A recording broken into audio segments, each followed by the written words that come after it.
Let's talk to an MP opposed to this legislation, Conservative MP for East Wiltshire and Shadow Minister Danny Kruger. Thank you very much for talking to us on Newsnight. Now, you have said that your objections to this bill are not based on your religious beliefs, so do explain what your objections are.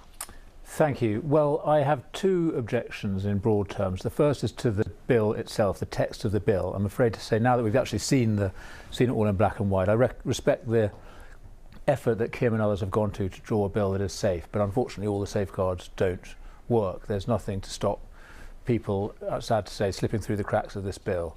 There's a whole lot of categories of people, I'm afraid, who would fall in scope, and I can talk more about those. But the second objection is to the more general effect that the bill would have on the relationship between doctors and their patients, and indeed our whole relationship with the state.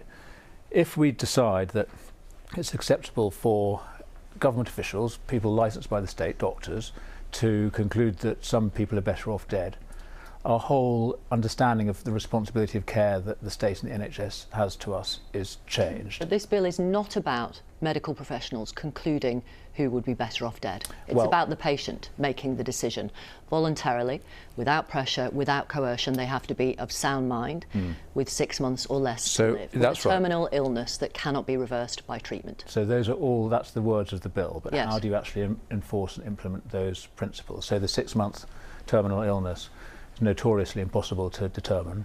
No doctor can say definitely that somebody has 6 months to live, so you would be asking a doctor to determine that it's acceptable to put an end to this person's life. Well, doctors make that assessment all the time, don't they? Well, they don't decide to kill people. No, they don't decide to authorise a death. They won't be deciding to kill people. That is scaremongering. It's the individual patient that makes that decision. Well, what is being required is that you're asking a doctor to give you lethal drugs.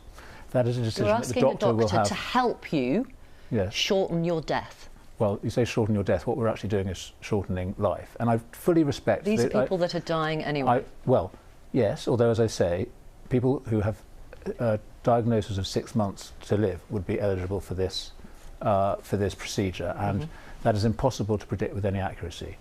So, in fact, anybody who decided that they wanted to end their lives could theoretically qualify for this, as happens in other jurisdictions. So somebody with an eating disorder could decide that they're going to stop eating. They could find a doctor Not true. Absolutely true. Not true. Victoria. Anorexia is a mental health condition. Yes. And that is not allowed in this bill. However, a physical condition that is consequent on your mental health condition would be allowed in this bill. So if you are physically ill because of your mental health condition, you would qualify.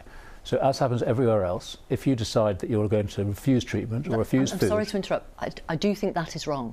Well, because this is about terminally ill people whose treatment cannot be, whose condition cannot be reversed by treatment. Yes, and you now have people being diagnosed with what is called terminal anorexia. So people with eating disorders who doctors conclude are going to die are being put on palliative care pathways here in the UK at the moment. So as happens in other countries which have laws like this, it is perfectly possible for people with eating disorders to qualify for an assisted death.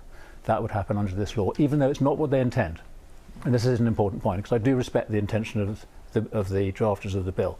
The problem is the implications. You can't write in black and white a law that is safe, that won't be progressively loosened and that won't be abused. And as I say, the real danger of it... There's no reason to think why it would be progressively loosened. That would be down to Parliament. Well, in every single jurisdiction where an assisted dying law is in force, the criteria, the eligibility, the access to it have widened. Not true. Yes, not true. Again, true. Oregon, in Oregon, the conditions of the eligibility and the access to in Oregon have been widened. No, they haven't. Yes, they have.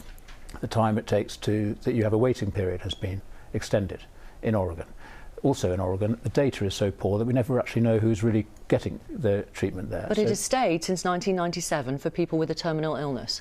Well, as I say, also people in Oregon with conditions that you or I would not regard as terminal, including eating disorders, including diabetes, have qualified for an assisted death in Oregon. But not under the terms of this bill. Well, I was pointing out that in every jurisdiction where any bill like this is on the statute book, it gets widened. Because think about what we'd be doing. We'd be saying that some people have this new human right, but some people don't. So every so-called safeguard would very quickly become a basis of a discrimination claim, especially under our human rights law. No. What you're thinking about is Canada, where it definitely has been widened. The scope has been widened because the courts there enforce broad eligibility criteria derived from Canada's existing Charter of Rights and Freedoms.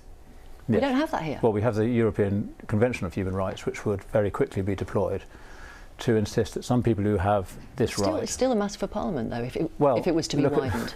Not under the ECHR. That's one issue with the ECHR. It enables the courts to challenge Parliament and say that actually you're discriminating against a particular group. So I fear that this bill would be immediately widened. But listen, even if it weren't, as I say, there are loopholes in it as it currently stands. And anybody, even within the criteria of the bill, who is frail, disabled, close to the end of their life, would be obliged to have this conversation. No. To think, yes, they would be. There's no obligation to have the conversation. No, they would be obliged to think about it. We'd be putting on to every single frail and elderly and dying patient this choice. And this choice, by the way, which again, proof from elsewhere demonstrates, reduces the proportion of end-of-life spending that goes on to palliative care. So we'd end up actually reducing the real choice that we should be giving to the dying, which is a genuine choice of proper, decent, high-quality palliative care, which everybody should get. We'd be reducing that for... Not necessarily. Well, not necessarily, but almost certainly in practice, because again, around the world, in every country, the proportion of end-of-life spending that goes on palliative care reduces when you introduce this choice, which, by the way, is of course the right choice for if you think about the economics of healthcare. It's cheaper, it's easier, you stop bed blocking. So the can I just to say, Palliative Care Australia had a look at the provision of palliative care in Oregon, Washington State, Canada, Quebec Province, the Netherlands, Belgium. Their report in 2018 concluded there was no evidence to suggest that palliative care sectors were adversely impacted by the introduction of the legislation. If anything, they said, the jurisdictions where assisted dying was available, the palliative care sector further advanced. Well, all palliative care around the world is increasing because we're getting older. So every country is increasing investment in palliative care. But the countries with assisted dying laws are increasing it less than the countries without it because the investment is diverted into this option. So that is why the idea of increasing choice, which people want to do through this bill, and I fully understand and support the idea that people should have as much control over the end of their life as possible, actually we'd be reducing the choices that people have, the real choice people should have, is high quality palliative care for all. And I'm afraid to say all this effort and potentially money that we're putting into this idea and this whole debate really should be going into the real priority, which everybody agrees is what's needed, which is investment in our palliative care system. What about patients who are in real pain, who are going to die, who are dying, and even with the best palliative care, it's not always possible to control the pain. Yeah. What would be wrong with giving them autonomy and independence over the manner of their death? I have no principled objection to that. If we could phrase a law adequately that didn't have all of these dangers that I've described, that wasn't inherently open to mission creep and to a widening scope, then I would understand the case for making a law that would apply just to those people.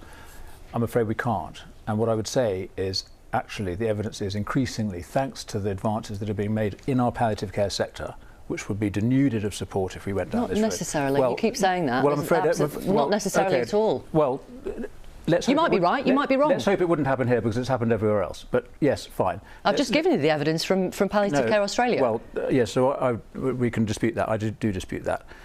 The point is that if we were to go down this road, the real focus we should be making, which is ensuring those people you just described end their lives well. And with advances that have been made in recent decades in analgesic science, in the science of pain relief, it is really possible to get on top of pain for almost everybody. And I'm not going to say that... Let me give you a quote, if I may. Yeah. Dr Matthew Doré from the Association for Palliative Medicine of Great Britain and Ireland told the Health and Social Care Committee report into assisted dying, which was published in February this year, that palliative care cannot eliminate all suffering or all symptoms. I'm afraid it can't. That's right. Right. No. So you accept that? I do accept So what would be wrong with somebody in that situation making a decision about the manner of their death? Well, the implication, I think, of your question, if you're basing it on that quote, is that we should take steps to eliminate all suffering, and I don't think we ever can. Okay. We can't eliminate the existential suffering, the emotional distress that people feel. That needs real treatment and support.